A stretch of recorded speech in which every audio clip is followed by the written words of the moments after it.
अस्सलाम वालेकुम जी फ्रेंड्स। आज हम nano science and nano technology की सीरीज़ को स्टार्ट करने लगे हैं। तो इस वीडियो में हम इसका जो इंट्रोडक्शन है उस पर बात करने की कोशिश करेंगे। तो इस सीरीज़ में जो आने वाले टॉपिक्स होंगे, उनके जो लिंक्स होंगे, वो इंशाल्लाह आप लोगों को डिस्क्रिप्शन में मिल जाएंगे। तो आइए इसको स्टार्ट करते हैं। बिस्मिल्लाहिर्रहमानिर्रहीम, सल्लल्लाहु अलैहि मोहम्मद सल्लल्लाहु अलैहि वसल्लम। दो चीज़ें हैं, nano science and nano technology. सबसे पहले देख लें नैनो क्या है। नैनो एक ग्रीक लफ्ज़ है, डवार्फ। तो इसका मतलब होता है बोना, छोटा, small. A small man with a man with small height, छोटा आदमी, बोने कद का आदमी। ओके, तो नैनो का मतलब है छोटा। तो अब फिजिक्स में या नैनो स्केल पर जो हम नैनो का मतलब समझते हैं, वो हमारे पास क्या है, वन बहुत ही स्मॉलेस्ट लेवल जो हमारे पास है। एक होता है मैक्रो लेवल, मैक्रो लेवल से माइक्रो लेवल, माइक्रो से भी जो नीचे लेवल होता है वो होता है हमारे पास नैनो लेवल। ओके, यानी कि वो जो 1 नैनोमीटर से लेकर 100 नैनोमीटर के दरमियान जो रेंज होती है, स्केल होती है, वो हमारे पास नैनो स्केल कहलाती है। ओके, तो अब 1 नैनो जो होती है हमारे पास नेगेटिव ये है। तो ये यहाँ से लेकर यहाँ तक जो हमारे पास रेंज है, ये स्केल है, उसको हम नैनो स्केल, नैनो रेंज कहते हैं। अब साइंस ये जनरल लफ्ज़ है कि गेनिंग द नॉलेज, नॉलेज को गेन करने का हम सिंपल वर्ड्स में साइंस कहते हैं। तो अब जो वर्ड नैनो साइंस क्या कहता है, नैनो साइंस ये nano science matter, matter, particles and structures, इन तीन लफ्ज़ को, जो नैनो साइंस है ये मैटर, मैटर, पार्टिकल्स और स्ट्रक्चर को नैनो स्केल पर, किस स्केल पर, नैनो स्केल पर, दोबारा समझिएगा, जो नैनो साइंस है ये मैटर, पार्टिकल्स और स्ट्रक्चर्स को नैनो स्केल पर क्या करता है, स्टडी करता है, इनको मैनिपुलेट करता है, इनकी इंजीनियरिंग करता है। इसको हम नैनो साइंस का नाम देते हैं।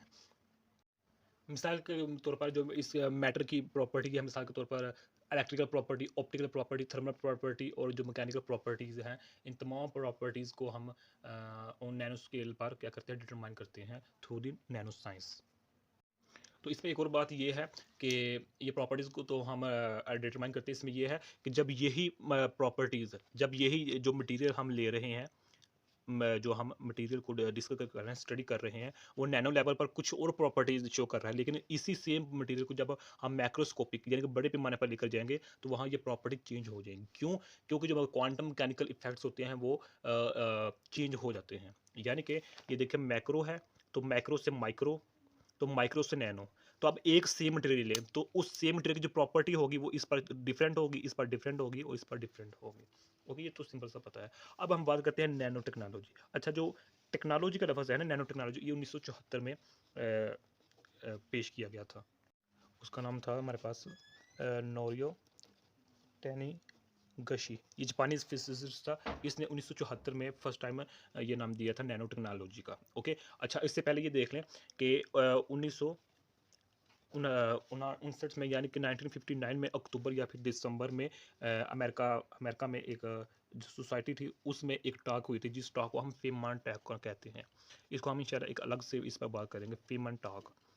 ओके, फीमन टॉक, यानी कि ये फेमस क्या है, रिचर्ड फीमन था इसका मुकम्मल नाम है। इसने 1959 में एक title, there is a plenty of room at the bottom, इस टाइटल से उसकी टॉक मशहूर है, फेमस है। कैलिफोर्निया यूएस की बात है, जिसमें ये कि अमेरिकन फिजिकल सोसाइटी सेमिनार हुआ, तो उसने ये टॉक पेश की थी। तो ये एक अलग टॉपिक है। ओके, यानी कि ये यानी कि यही बताता है कि नैनो स्केल पर क्या है। तो अच्छा, मैं अर्ज़ कर रहा था जो नैनो टेक्नोलॉजी है, कि नैनो टेक्नोलॉजी नैनो साइंस की एक एप्लीकेशन है। ये डिफरेंस याद रखिएगा कि नैनो टेक्नोलॉजी नैनो साइंस की एक एप्लीकेशन है, यानी कि nanotechnology is the application of nano science leading to the use of new nano materials and nano size components in useful products. कि हम यूजफुल प्रोडक्ट्स में नए जो नैनो मटेरियल्स हैं, या जो नए नैनो स्केल पर जो नए कंपोनेंट्स हैं, उनको हम किस तरह यूज़ कर सकते हैं, वो हम नैनो टेक्नोलॉजी में स्टडी करते हैं। ओके, हो गया। तो अब इसमें जो सेकंड बेसिक डिफरेंस है, हम बेसिक डिफरेंस की बात कर रहे हैं। तो नैनो साइंस हमेशा ऑलवेज पॉजिटिव होती है, मुस्बित होती है, इसका हम हमेशा अच्छा फ़ायदा उठाते हैं। लेकिन नैनो टेक्नोलॉजी है, इसका फ़ायदा भी है और नुकसान भी हो सकता है। मिसाल के तौर पर जो इस नैनो साइंस की एक एप्लीकेशन है, एक्सरे, जो कि हम नैनो टेक्नोलॉजी में स्टडी करते हैं। तो एक्सरे का कम या ज़्यादा या बहुत ज़्यादा इस्तेमाल भी फ़ायदेमंद भी हो सकता है, बाज़ औक़ात नुकसान भी हो सकता है। तो लिहाजा नैनो टेक्नोलॉजी हार्मफुल भी हो सकती है और नॉन हार्मफुल भी हो सकती है। और थर्ड, इसमें हम ये कह देते हैं कि नैनो साइंस में जो लॉज एक दफ़ा डिस्कस हो चुके हैं, एक्सप्लेन हो चुके हैं, वो कभी भी चेंज नहीं होती। यानी कि मिसाल के तौर पर जो हमारे पास न्यूटन्स लॉ है, अगर ये जितनी मर्ज़ी टेक्नोलॉजी की आगे चुकी है, लेकिन जो न्यूटन लॉज़ के लॉज़ थे, वो न्यूटन के लॉज़ थे। जो आइंस्टाइन के थे, वो आइंस्टाइन के थे।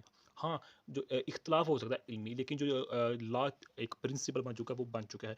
लेकिन नैनो टेक्नोलॉजी में ऐसा नहीं होता। मिसाल के तौर पे इसकी जो सबसे बड़ी एग्ज़ाम्पल है, वो कंप्यूटर है। ओके, जो कंप्यूटर देखिए, सबसे पहले कंप्यूटर था एक वो रोम के साइज़ का था, फिर सेकंड कंप्यूटर, फिर थर्ड जनरेशन, फिर फोर्थ जनरेशन, फिर फिफ्थ जनरेशन आया। यानी कि नैनो टेक्नोलॉजी वक्त के साथ साथ चेंज होती गई। यानी कि देखा जाए, जो फर्स्ट कंप्यूटर उसका साइज़ बहुत ज़्यादा था, उसमें हम वैक्यूम ट्यूब यूज़ करते थे। सेकंड ट्यूब आया, सेकंड कंप्यूटर आया, उसमें हम टेनिस को यूज़ करते थे। थर्ड जनरेशन आई, उसमें हम इंटीग्रेटेड सर्किट चिप्स को यूज़ करते थे, यानी कि ऐसे चिप्स को यूज़ करते थे। जो फोर्थ जनरेशन आई, उसका हम कंप्यूटर की, उसमें हम माइक्रो प्रोसेसर को यूज़ करते थे। जो अब फिफ्थ चल रही है अप टू डेट, उसमें हम रोबोटिक्स को यूज़ करते हैं। तो अब स्मॉल से स्मॉल साइज़ होता जा रहा है कंप्यूटर्स का। तो ये क्या है, technology with the passage of time क्या हो रही है, चेंज हो रही है। तो अब चूँकि देखें नैनो साइंस है कि नैनो साइंस में देखें, फिज़िक्स में तो हम स्टडी करेंगे, मज़ीद फ़र्क करेंगे केमिस्ट्री में, यानी कि फिज़िक्स में हम ऑप्टिक्स में, लेज़र में, प्लाज़्मा में इसको हम यूज़ करते हैं नैनो लेवल में। तो अगर हम बायोलॉजी की बात करें, तो बायोलॉजी में हम प्रोटीन एनपीएस, लिपिड्स एनपीएस और लिपोसोम यूज़ करते हैं। केमिस्ट्री की बात करें, तो केमिस्ट्री में हम मेटल एनपीएस हो गया, पॉलीमेरिक एनपीएस हो गया, कार्बन बेस्ड मटेरियल्स हो गए, उसमें हम यूज़ करते हैं नैनो साइंस में हम इन फील्ड्स में यूज़ करते हैं। तो हम चूँकि फिज़िक्स में, तो फिज़िक्स में ऑप्टिक्स, लेज़र और प्लाज़्मा है। तो अगर फर्दर मज़ीद डिटेल में जाएँ, तो इसमें हम एएफएम आ जाता है, एसईएम आ जाता है, एक्सआरडी आ जाता है, इंजीनियरिंग आ जाती है। ओके, तो हम इंशाल्लाह फर्दर डिस्कस करते रहेंगे। तो इसके अलावा और भी कई नैनो साइंस और नैनो टेक्नोलॉजी के एप्लीकेशन है। मिसाल के तौर पर नैनो टेक्नोलॉजी है जो हमारे पास है, इसको हम यूज़ करते हुए हम जो मटेरियल्स है उनको स्मॉलर से स्मॉलर, लाइटर, स्ट्रॉन्गर, मोर ड्यूरेबल और रिएक्टिव एंड बेटर इलेक्ट्रिकल के तौर पर भी हम मटेरियल्स को यूज़ कर सकते हैं कि मटेरियल्स को हम स्मॉलर, लाइटर, स्ट्रॉन्गर, मोर ड्यूरेबल और मोर रिएक्टिव के तौर पर भी हम यूज़ कर सकते हैं by using the nano technology. इसके अलावा और भी कई फील्ड जिसमें हम नैनो टेक्नोलॉजी को यूज़ कर सकते हैं। मिसाल के तौर पर जो टेक्सटाइल्स होगी, बायोमेडिकल हो गया, इलेक्ट्रॉनिक्स हो गए, रिन्यूएबल एनर्जी होगी, फूड सेक्टर हो गया, हेल्थ केयर हो गया, एग्रीकल्चर हो गया, इन्वायरमेंटल हो गया, स्पोर्ट्स हो गया, कॉस्मेटिक्स हो गया, इसमें हम नैनो टेक्नोलॉजी को यूज़ करते हैं। अब चंद जो नेचुरल एग्जांपल हम वो लेते हैं। अब देखें, जो मेरे पास पीकॉक है, या कि जो मेरे पास मोर है, तो जब वो उसकी जो पत्तियाँ होती हैं, अगर जो मोर जो है ज़मीन पर भी बैठ जाए, ज़मीन पर भी बैठता है, लेकिन उसके बावजूद भी उसके जो पर होते हैं, वो खूबसूरत और वैसे के वैसे ही रहते हैं। वो कुदरती शाइनिंग उसमें रहती है, जो मेरे पास पीकॉक का मोर होता है। ओके, तो उसके जो परों में होती है, वो मेरे पास क्या होता है, नैनो एक फ़िल्म लगी होती है, नैनो थिन होती है, जो कि नेचुरल तौर पर होती है। आपको अल्लाह पाक ने एक नेमत के तौर पर लगाई होती है, तो वो उसको जो डस्ट होते हैं या फिर जो वाटर होते हैं, उसको बचाती है। इसी तरह जो हमारे पास छिपकली होती है, तो ये भी ज़मीन में रहती है, मिट्टी डस्ट में रहती है, लेकिन इसके बावजूद भी उसका जिस्म वैसे वैसे रहता है। तो ये इसमें भी एक नैनो थिन अल्लाह पाक ने एक लगाई होती है नेमो। तो इसके अलावा जो मेरे पास बटरफ्लाई, जो मेरे पास यहाँ बटरफ्लाइज़ होती हैं, ओके, छोटी-छोटी जो उड़ती रहती हैं, तो वो भी डस्ट का उनको सामना करना पड़ता है पानी का, लेकिन उसके बावजूद भी वो साफ़ की साफ़ रहती हैं, खूबसूरत रहती हैं, चमकीली सी रहती हैं। तो क्या है, उनके परों पर भी एक थिन फ़िल्म होती है, वो थिन नैनो फ़िल्म होती है, तो जो कि कुदरत ने, अल्लाह ताला ने उनको अता फ़रमाई होती है। तो यही आज का हमारा नाज़िक टॉपिक था। जज़ाकल्लाहु खैरा। तो नेक्स्ट वीडियो में आने वाले टॉपिक्स में वो हम आहिस्ता-आहिस्ता इस पे बात करने की बात करते रहेंगे। तब तक के लिए अल्लाह हाफ़िज़।